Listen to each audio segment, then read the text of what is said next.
Skiddly didy dum the bee bum the bum, do this bum the bee bum the bow, skeet and scat and skiddly didy dum the skidda but do. Hello everyone and welcome back. Hope you're all doing well and staying safe. Sorry for the delay in getting this video out, but I had some major issues with my editing software. It's all fixed and I'm ready to get back at it. First things first though, if you're not a subscriber to my channel and you're interested in doing so, please consider hitting that subscribe button below. Nice. These are all the steps involved and materials I use when painting figures. The first step is to mix up a suitable flesh mixture for the particular figure I'm working on. All figures are different and it's a little different every time I do it, so I wouldn't take this flesh mixture as a be-all and end-all for mixing up your oils. The tones I mix up for my flesh colors are never the same twice. I usually change them up a little bit every time, but the colors you see here on the palette are pretty much used every time while mixing the oils. Sometimes I'll use a stick to mix up the colors, but for the most part I like this palette knife here. It mixes colors pretty thoroughly, and I like the flexibility of it as well. Always remember to use a hard, non-porous surface while mixing your oils. I like to use a white tile, but you can also use plate glass. If you use glass, always remember to put a piece of white paper behind it. A white background will always help show the tone of the color you're mixing. If you use something too dark, because oils are transparent, you might not see the actual color correctly. I always blend my highlights and shadows, mixing them from the center color. The center color is the original color that I've mixed up. That's my flesh tone that I've started with. And I'll blend in the appropriate colors needed for the highlights or the shadows to create the tones I'm looking for.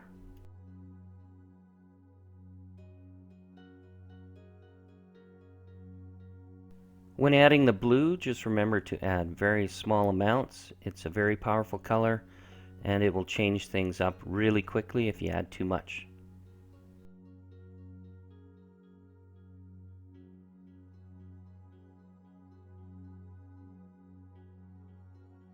I generally like to mix up 4 to 5 different shades for my shadows and my highlights. You can use more or less. I find this is a nice range of colors that will help me achieve the contrast I'm looking for.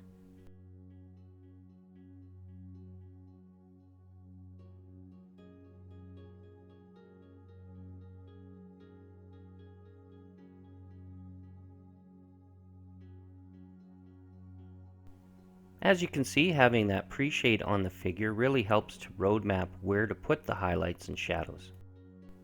Of course, not everybody has an airbrush to perform this task, and if that's the case, you can always have a strong light source coming from the right or the left or from above. That will help achieve similar results. If you're interested in seeing that procedure performed, I have a few videos on that very subject. You can click the card in the upper right hand corner after this video is complete to check those out.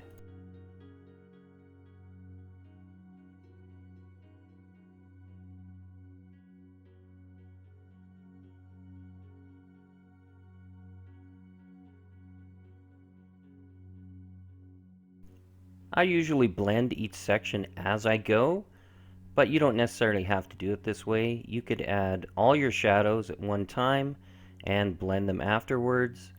Hey, but my ancient brain tends to forget what happened 5 minutes ago, so, you know.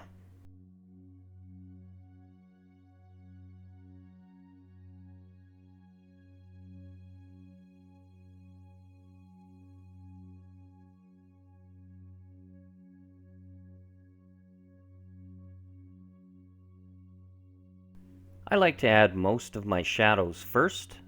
Once I get some contrast happening, then I'll go in and add my first and second set of highlights.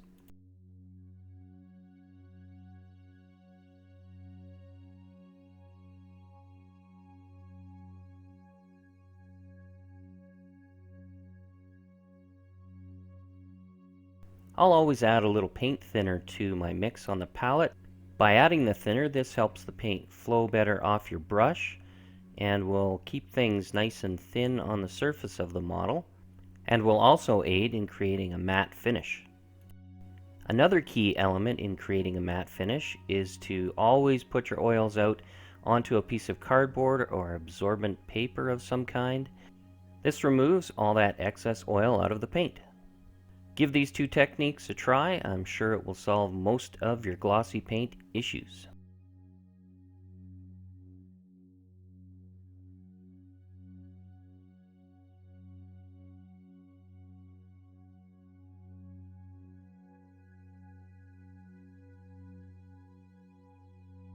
In each segment of this video, I thought it would be a good idea to show you the regular speed at the beginning and then speed it up on the rest, as if I didn't do that, this video would be like 4 hours. So yeah, that's why I'm speeding everything up. Hopefully you guys can still see what's going on. I think it's still good this way, but let me know in the comments down below and we can go from there.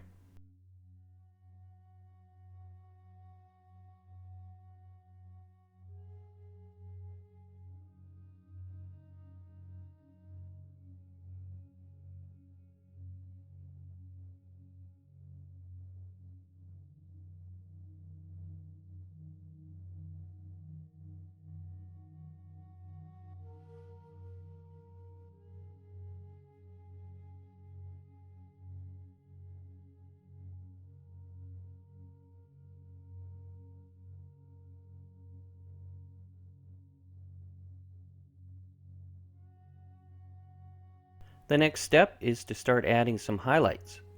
The highlights help to bring things forward more and give your figure a little more three-dimensionality.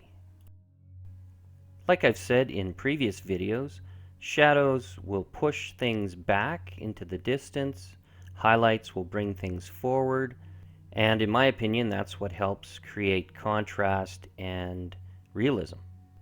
If you look at any great artist's work, you'll notice there's always light against shadow. This is what gives a painting that three-dimensional look, and it's exactly the same in miniature.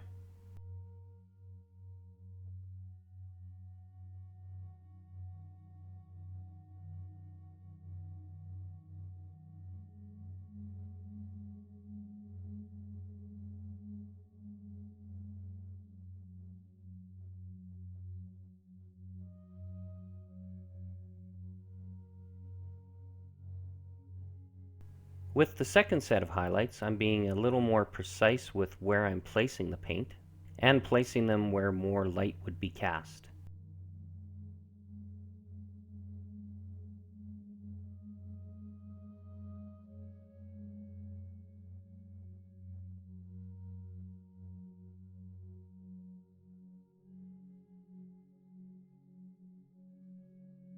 This is painted over several days, so there's a lot of dry time in between each of these layers.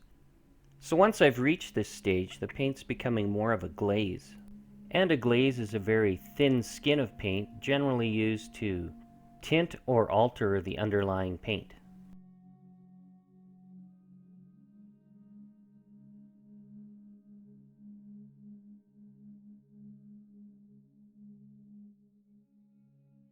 For me, the most exciting part of the figure painting process is once I start adding the red tones.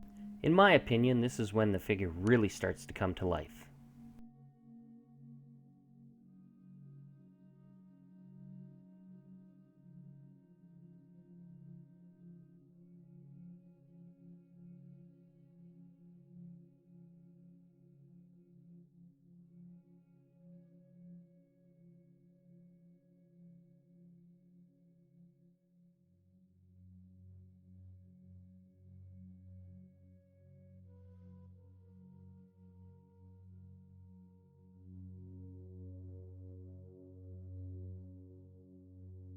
Hey, if you're enjoying the video so far and you haven't done so already, please consider subscribing to my channel and hitting that like button below. This really helps me out and promotes my videos to a larger audience.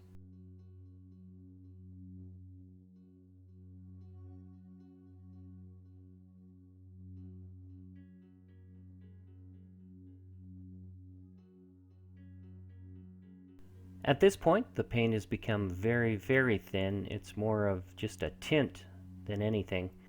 I'm really trying to preserve all the layers below. In my opinion, this really helps to create the depth needed for a successfully painted figure.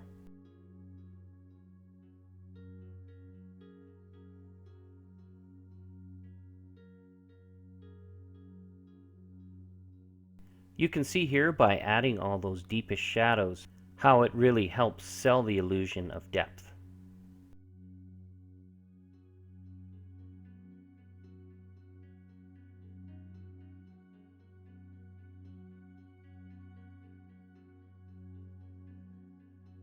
To create 5 o'clock shadow, or beard growth if you will, I like to use indigo or Payne's gray. And you're just painting those areas that are the lowest points of shadow in those areas where beard growth occurs.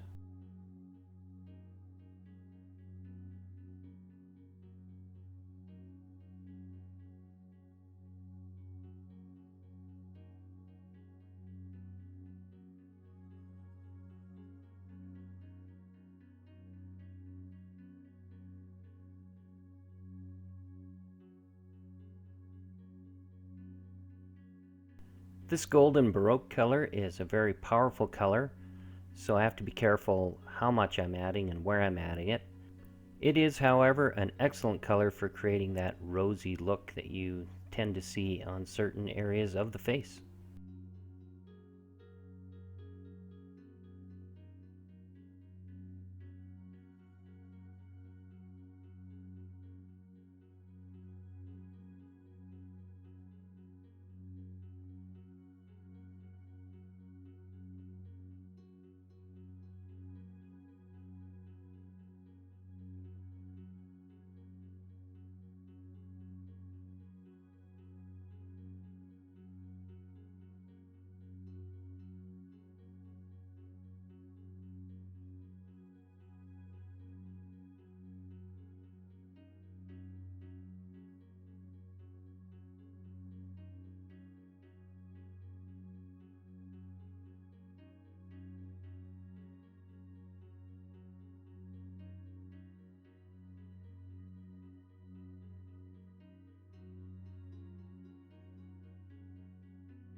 Once the first layer is dried, I go back in and hit those areas again with a more dense glaze of the Baroque red, and these will be the most extreme areas of those red tones.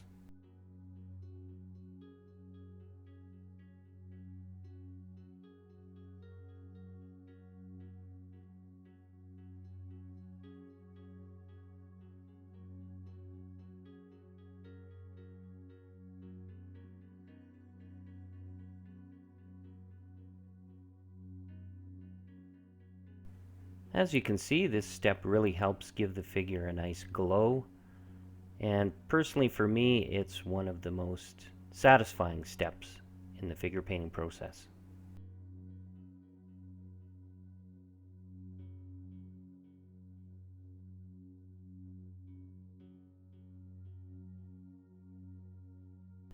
With this step here, I'm picking out very specific areas now for the highlights. I feel this really helps bring the figure's raised areas forward a lot more, and again helps sell that effect.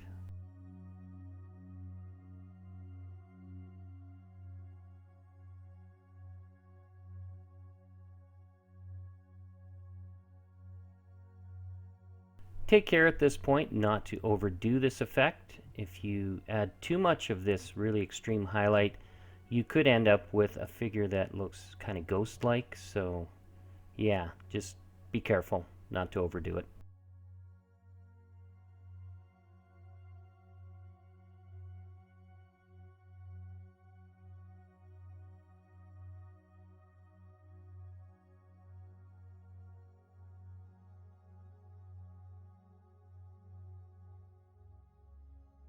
For me, and this is just personal preference, I enjoy looking at figures that are high contrast. I think they're much more interesting to look at and display a lot more drama and excitement.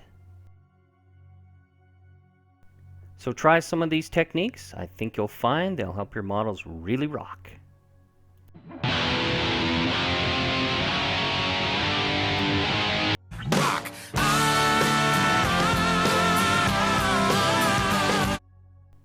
And who doesn't like to rock, right?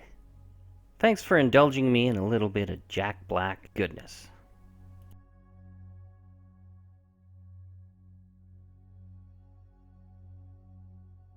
From this point on, it's just a matter of going back in and adding more darks, more lights, more red, and continuing to push and pull the contrast until I'm satisfied with the results.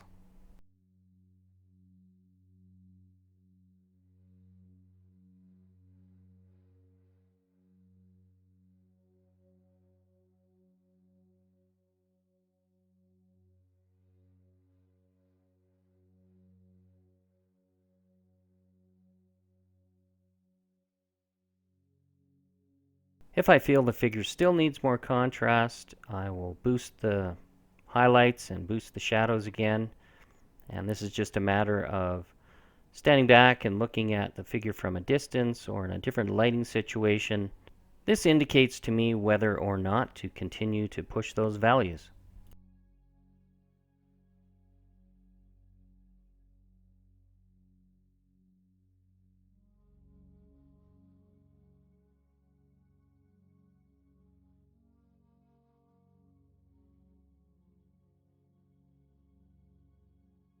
The next step for me is to paint the eyes. I know some figure painters prefer to paint the eyes first and then work everything around it. I, on the other hand, prefer to do it this way. There's no right or wrong way of doing it. Either way, you're going to have to go in and do some touch-up, whether you paint the face first or the eyes first. So it's totally up to you, however you want to do it. This is just my preferred method. If you're interested in a more detailed eye painting tutorial, I'll leave a link in the upper right hand corner and you can go check that video out after this one's complete.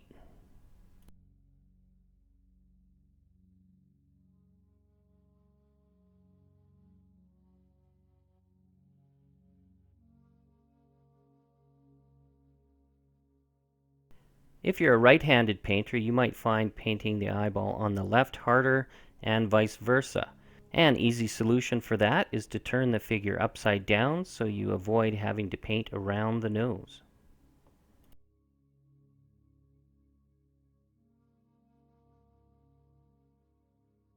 Go! If this happens to you, I wouldn't be too concerned. It's easy to fix, especially with acrylics.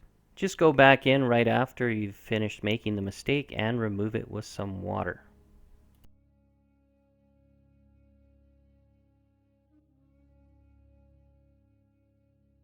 Painting eyes is usually the hardest part to do on a figure and can be challenging. So I would suggest trying these techniques out on a scrap figure first. Like anything, it's just a matter of practice, practice, practice.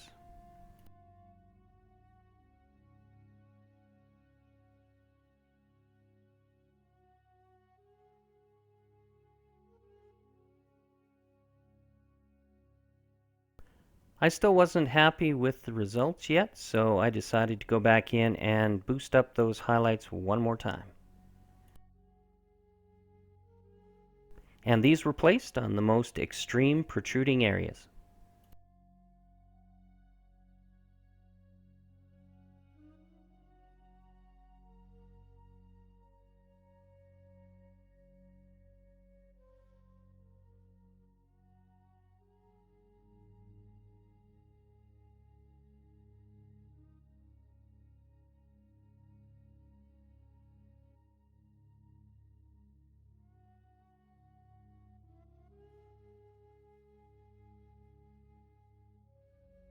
And the same procedure for the shadows. And here we go. Place these in the most extreme shadowed areas at the bottom of the nose, bottom of the ears, underneath the eyes, the brows, and underneath the chin. Any area that will be in total darkness, basically.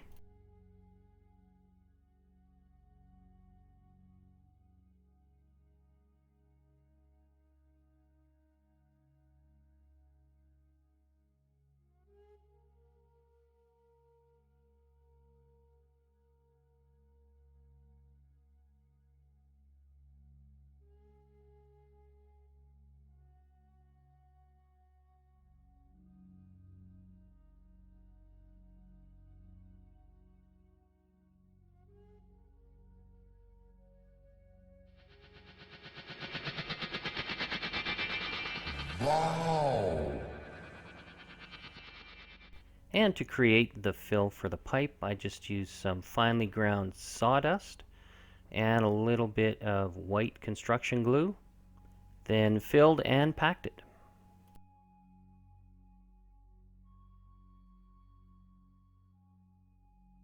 I think it turned out really well in scale and proportion.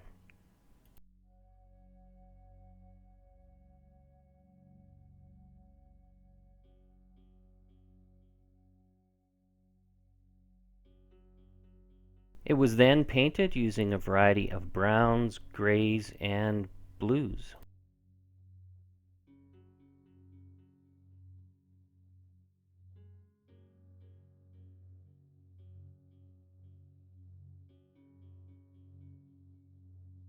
I added highlights to the pipe in accordance with where the light source was coming from.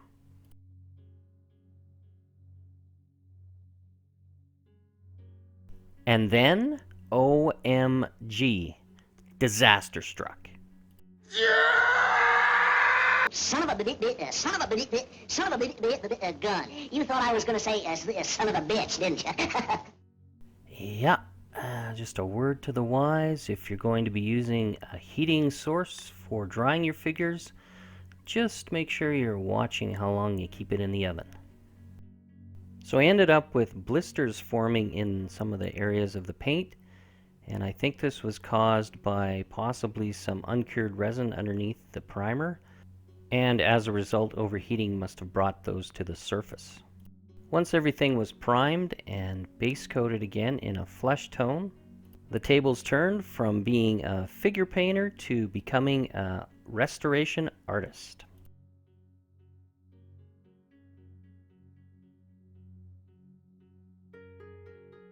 I'd love to say that this proved an easy task, but it was not. I spent many hours trying to replicate what I'd done previously, and in the end, I was pretty happy with the results.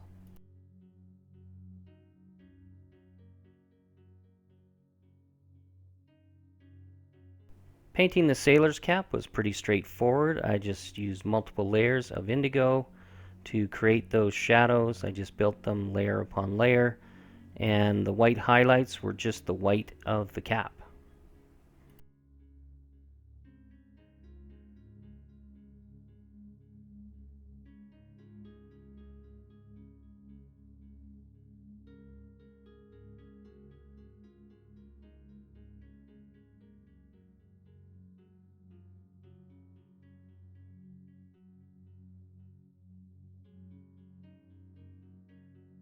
Like the rest of the figure, just remember where your light source is coming from and build those shadows in appropriately where they most likely would fall.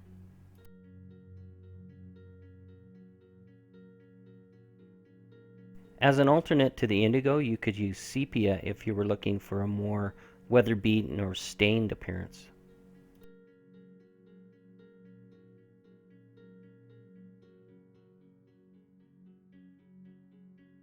Because this is a navy blue coat, I wanted to keep the dark areas as dark as possible, yet trying to retain some light in the folds. Navy, dark blue, and black can be very hard colors to paint. I find it quite a difficult task because you really need to know how far to take it and when to say when.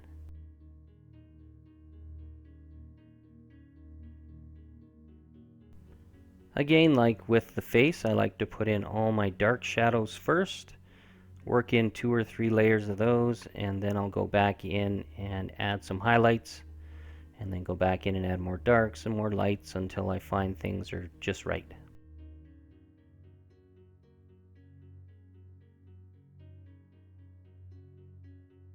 Because I'm adding thinner to the paint, it allows the paint to dry really fast, and I'm able to go over these areas several times within, let's say, an hour of painting. I can put multiple layers over top of each other without any fear of paint lifting.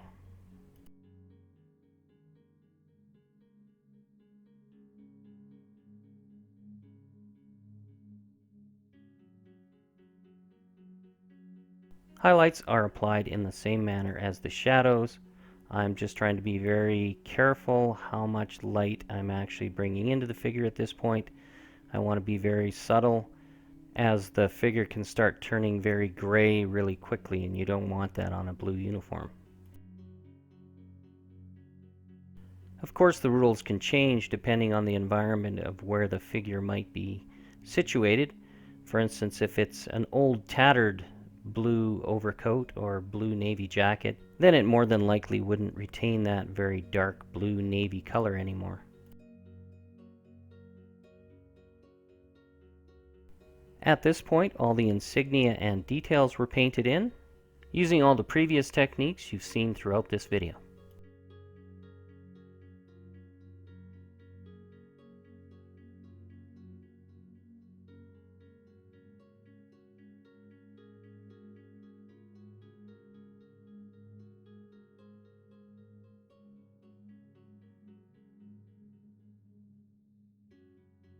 With your paints thin properly and using the right type of brush, with practice you can paint in the smallest of tiny details, like the detail in this arm patch, for example.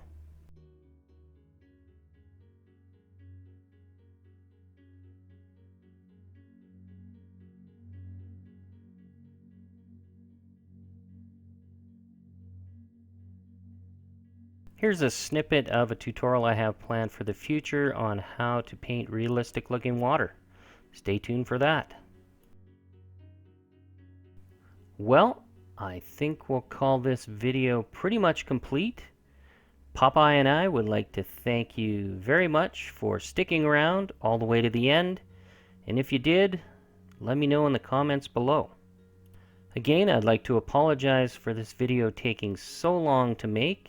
But with all the problems I had in painting the figure and my editing software issues, I'm surprised this video was even made, to be honest. If you like what I'm doing here, please consider subscribing, hitting that bell notification below, like and share this video with someone in this great modeling community. Well, that's all from me. I'll talk to you guys later. Bye-bye now.